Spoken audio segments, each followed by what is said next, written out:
ہمارے چینل میں خوش آمدید۔ چلیں جی، تو شروع کرتے ہیں ہم آج کی کہانی۔ میں ایک کمپنی میں مین ماڈل تھی۔ ایک ایکسیڈنٹ میں میرا چہرہ خراب ہو گیا۔ ہر کوئی مجھ سے نفرت کرنے لگا، کوئی میرے ساتھ رہنے کو تیار نہیں تھا۔ سرجری کے لیے پیسے درکار تھے۔ میں ہاسپٹل گئی تو مجھے شاہ میر ملے۔ وہ بے حد خوبصورت نوجوان تھے۔ انہوں نے کہا کہ بس تمہیں یہ گٹھڑی اپنے کمرے کے باہر موجود درخت کے نیچے دفنانی ہے، تم خوبصورت ہو جاؤ گی۔ میں نے ایسا ہی کیا۔ رات کے وقت جو ہی میں وہ گٹھڑی دفنانے کے لیے کڑا کھودا، میری روح لرز گئی، کیونکہ اس میں تو شاہ میر کے۔ مجھے آج بھی وہ دن یاد ہے جب میں نے پہلی بار اپنی دوست ہادیہ سے اپنے شوق کے بارے میں بات کی تو وہ غصے ہوتے ہوئے بولی، مریم یہ تم ماڈلز کے پوسٹرز کا کیا کرتی ہو جو تم نے کمرے کی ہر دیوار بھری ہے ان سے؟ وہ دارالعلومان کی ایڈ آ جائے گی اور پھر تم ڈانٹ کھاؤ گی، ساتھ مجھے بھی کھلاؤ گی۔ آخر تمہارے سر سے یہ بھوت کب اترے گا؟ عمر دیکھو اپنی، تم صرف 17 سال کی ہو، مگر اپنے شوق دیکھو۔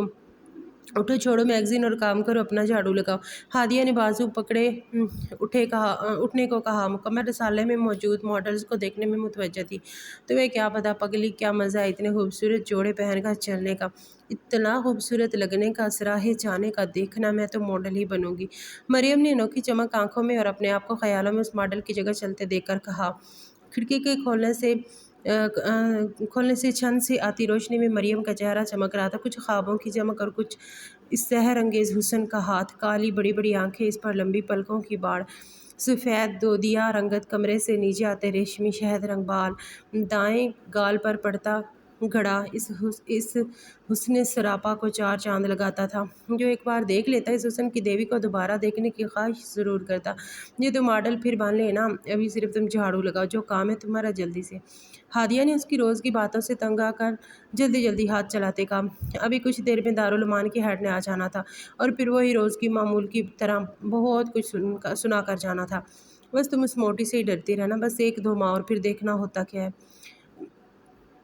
موٹی نہ ہو تو خود بیٹھی رہتی ہے اور ہم سے سارا کام کروائی رہتی ہے۔ یہ دیکھو میرے ہاتھ، کیا یہ کام کرنے کے لیے بنے ہیں؟ اتنے نرم و نازک ہے، تم خود دیکھو کیسے سرخ ہو رہے ہیں۔ مریم نے جھاڑو چھوڑ کر اپنے دونوں ہاتھ آگے کرتے ہوئے کہا، اور سچ میں اس کے ہاتھ سرخ ہو رہے تھے۔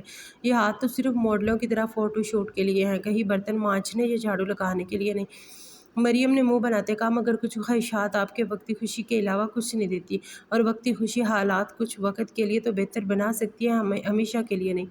مریم کو گلا تھا 2 ماہ بعد آج کے دن وہ اپنی مرضی سے زندگی گزارنے کے لیے آزاد کر دی جائے گی، مگر قدرت کی حکمت انسانی سوچ سے آگے ہوتی ہے۔ مریم چلو میرے ساتھ، وارڈن نے اپنی مخصوص تیز آواز میں آگے آگے چلتے کہا۔ مریم جو یہ سمجھ رہی تھی کہ شاید وہ اب خود مختار ہوگی تو ایسے اس لیے بلایا جا رہا ہے، مگر ادارے کی ہیڈ کی بات سن کر اس کی خوشی دور جا سوئی تھی اور اس کی جگہ خوف پریشانی نے لے لی تھی۔ دیکھو مریم، اب تم 18 کی ہو چکی ہو، ہم اور تمہیں اپنے ادارے میں نہیں رکھ سکتے، تمہیں کل صبح یہاں سے جانا ہوگا۔ ادارے کی ہیڈ نے اپنی اینک ایک ہاتھ سے ٹھیک کرتے ہوئے کہا، گویا اس کے سر پر بم پھوٹ پڑا ہو۔ میں کہاں جاؤں گی؟ آپ جانتے ہیں جب سے ہوش سنبھالا میں اسی جگہ ہوں، پھر میں کہاں جاؤں گی؟ میرا تو کوئی نہیں ہے۔ مریم نے پریشانی سے انگلیاں مروڑتے ہوئے کہا، دیکھو مریم، ہم اب تمہیں یہاں نہیں رکھ سکتے، مگر ایک کام ہو سکتا ہے، تم مانو تو۔ رات کی ہیڈ نے دونوں ہاتھ میز پر رکھتے سنجیدہ انداز میں کہا۔ کیا؟ مریم کو اپنی آواز کہیں دور سے آتی محسوس ہوئی۔ جو آگے کہا جانا تھا وہ اچھے سے جانتی تھی۔ ہم تمہاری شادی کروا سکتے ہیں اگر تم کہو تو، ہیڈ نے عام سے اندازے میں کہا۔ مریم کے چہرے کے رنگ اڑ گئے، وہ پھر گویا ہوئی۔ دیکھو بیٹا، یہ دنیا، اور تم نے اس ادارے سے باہر کبھی قدم نہیں رکھا، یہاں جگہ جگہ لوگ تاک لگائے بیٹھے ہیں، کب کیا ہو جائے کوئی نہیں پتہ چلتا۔ مختصر یہ کہ درندے نوچنے کے در پہ ہیں، کب کوئی معصوم کم ذہن ملے وہ اسے چیر پھاڑ دے۔ یہ لوگ اپنے پن کا لبادہ اوڑھ کر وہ کام کر جاتے ہیں کہ ہم جیسے عام انسان کے ذہن میں بھی نہیں ہوتا۔ ہم تم پر کوئی زبردستی نہیں کریں گے، فیصلہ تمہارا خود کا ہے۔ کیا چاہتی ہو؟ تمہارے پاس کل کا وقت ہے، سوچ لو اور فیصلہ کر لو۔ وارڈن یہ کہتے ہوئے اپنے کام میں مشغول ہو گئی۔ مریم مرے مرے قدم اٹھاتی اپنے کمرے سے واپس آ گئی۔ ایک طرف خواب تھے تو دوسری طرف تنہائی، مشکلیں، پریشانیاں، اور یہ تو وہ بھی بہتر جانتی تھی، یہ دنیا بھیڑوں کا کھلا میدان ہے جہاں پوچھنے والا کوئی نہیں۔ مریم کیا ہوا؟ تم ایسے کیوں بیٹھی ہو؟ ہادیہ نے پاس آتے پوچھا۔ وہ کب سے کمرے میں موجود تھی اور مریم کی لا تعلقی اچھے سے نوٹ کر رہی تھی، جس پر مریم نے اسے پوری بات بتائی جو وارڈن نے کہی تھی۔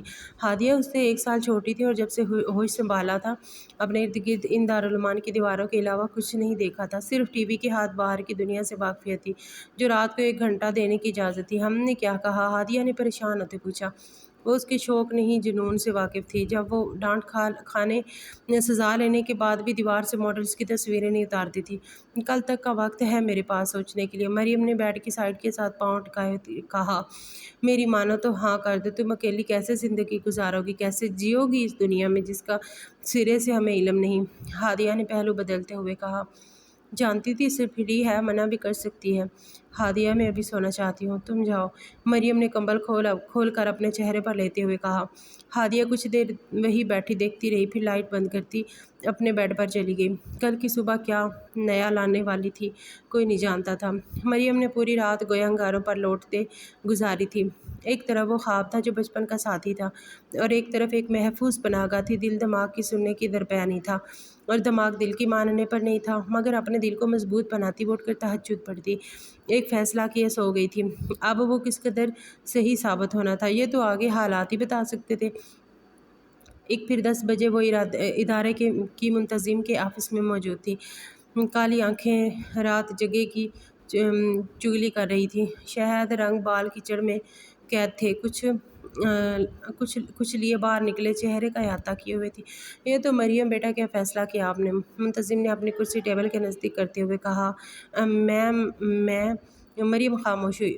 میں جا رہی ہوں یہاں سے، اپنا سامان پیک کر چکی ہوں، ابھی کچھ دیر میں چلی جاؤں گی سب سے مل کر۔ مریم ایک ہی سانس میں اپنی بات مکمل کرتے آنکھیں کھولی۔ ٹھیک ہے بیٹا، میں آپ کو نہیں روکوں گی، مگر بیٹا سیراب کے پیچھے نہیں بھاگنا، ہاتھ پر چھائی بھی نہیں آتی اور انسان اپنے آپ کو ضائع کرنے کے علاوہ کچھ نہیں کرتا۔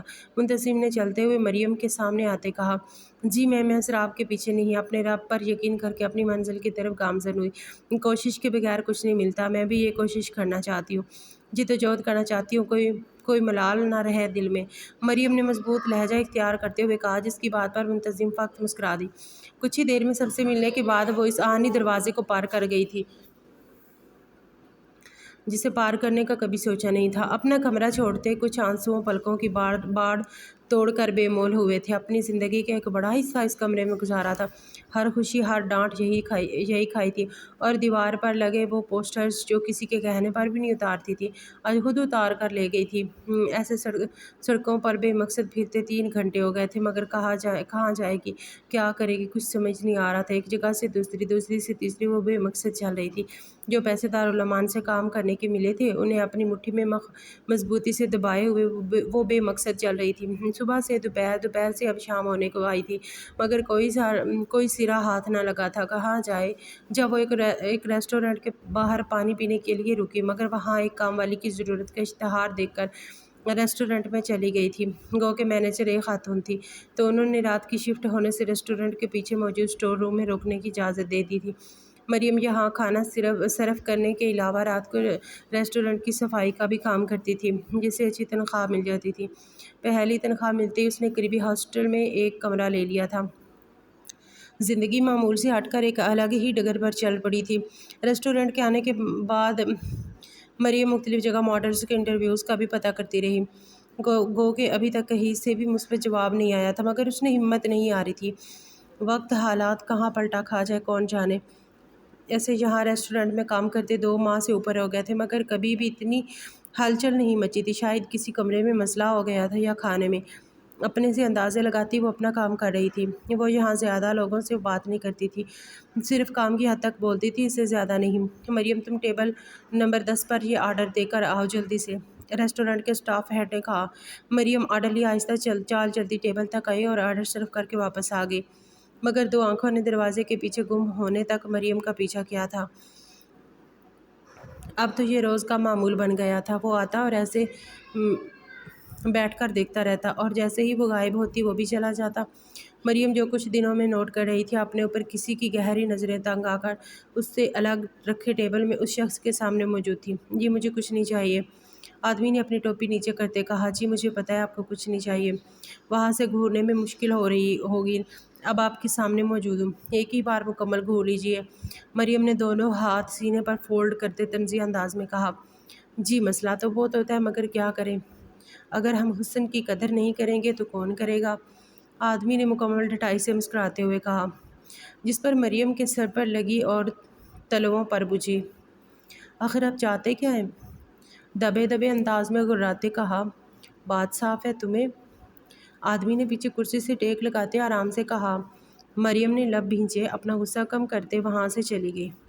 کچھ دن میں ہی اس کا انٹرویو کا ماڈل کے لیے وہ اس کے منہ لگے اپنا دن خراب کرنا نہیں چاہتی تھی، اس لیے خاموشی سے واک آؤٹ کر گئی۔ دوسری طرف آدمی لبوں پر مسکراہٹ کے لیے ریسٹورینٹ سے نکلتا چلا گیا۔ کچھ دیر میں جب مریم چھٹی کے لیے انٹرویو دینے وہاں پہنچی تو آگے اسی شخص کو دیکھ کر دماغ گھوم گیا۔ تم میرا یہاں بھی پیچھا کر رہے ہو؟ دیکھو میری جان چھوڑ دو، میں تمہیں کیا ملے گا مجھے تنگ کر کے؟ مریم التجائی انداز میں کہہ رہی تھی جب وہ شخص اپنی کیپ ٹھیک کرتا کمرے میں چلا گیا۔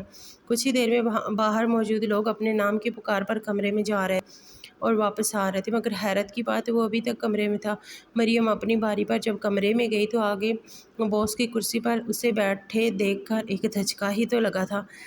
آئیں مس مریم، اپنی حیرانگی کو ایک طرف رکھے آئیں اور بیٹھیں، ڈائریکٹر نے مسکراتے ہوئے کہا۔ مریم خاموشی سے چل کر کرسی پر بیٹھی۔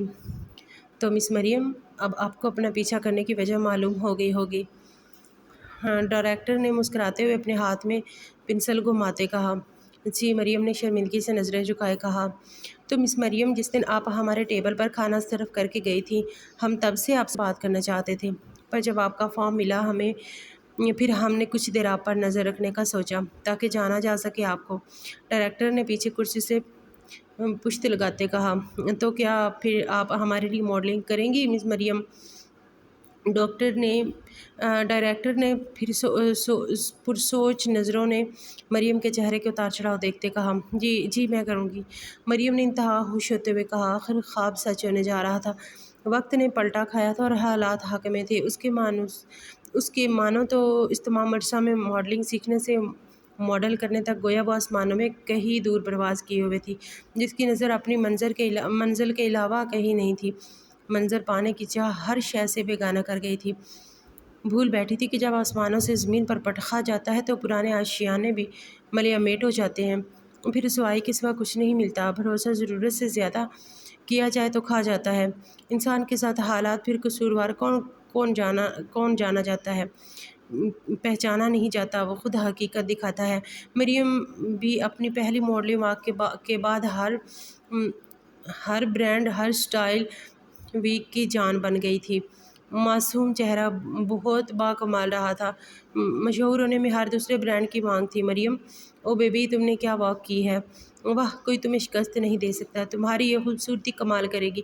دیکھو ابھی تمہیں اس فیلڈ میں آئے کچھ ہی وقت ہوا ہے اور تم کتنی فیمس ہوئی ہو، امیزنگ، واہ۔ ڈائریکٹر مریم کے پاس بیٹھا، آج کے شو میں اس کی پرفارمنس بڑھا چڑھا کر بتا رہا تھا۔ وائٹ بوائے، جاؤں بیبی کے لیے جوس لاؤ، کتنی گرمی ہے یہاں، چلو جلدی کرو، خود اے سی کا ٹمپریچر تیز کرتے ہوئے کہا۔ کچھ ہی دیر میں لڑکا جوس لیے حاضر تھا۔ یہ لے بیبی، جوس پئیں آپ۔ ڈائریکٹر نے جوس کا گلاس مریم کو پکڑایا جو خاموش ایک طرف بیٹھی تھی۔ اوکے بیبی، یہ آج کے شو کا چیک۔ ڈائریکٹر نے چیک مریم کی طرف بڑھاتے کہا۔ سی ڈی صاحب نے آپ سے چیک مانگا، میرے اکاؤنٹ میں جمع کروا دیں، اور کتنی بار آپ سے کہا ہے آدھا دارالعمان پہنچا دیا کریں، خود ہی کروا لیا کریں آپ یہ چیک، مریم نے بیزاریت سے اٹھتے ہوئے کہا، جس کی بات پر ڈائریکٹر صرف ہاتھ کی مٹھیاں بنائے رہ گیا۔ تیری تو سر کام ڈاؤن، ابھی ہمیں ضرورت ہے ان کی۔ پیچھے ڈائریکٹر کے ساتھ موجود پلاننگ ہیڈ نے کہا۔